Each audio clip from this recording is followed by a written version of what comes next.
Bahlanganile-ke o-firefighter bethu namhlanje laba kodwa-ke abasemsebenzini ngoba kahle kahle bekungekho umcimbi obuwenziwe bewukuthi nje benze i-drill ehambisana nokukhumbula kwabo o-firefighter balahlekelwa impilo zabo besemsebenzini base-ke benza i-drill incane usuke nokho oluhlalela isikhumbuza njengabacishi umlilo ukuthi uhlobo lomsebenzi esiwenzayo luyingozi kangakanani.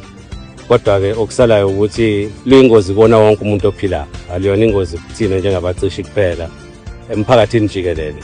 Ingakho kuye ukuthi uma ngabe umuntu phakathi usebenzimeni thina siye singene siyekutakula umphakathi noma ngabe kuthiwe zethu impilo zingena engcupheni kuwubizo lokho kuthina.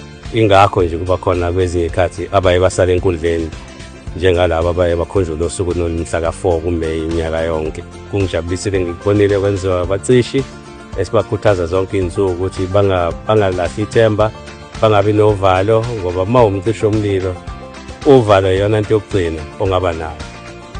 Ngoba vele isikhathi esiningi lezi lesisale sibhekene nazo zinobungozi kodwa-ke kufanele bahlale ngaso sonke isikhathi bekhuthazekile.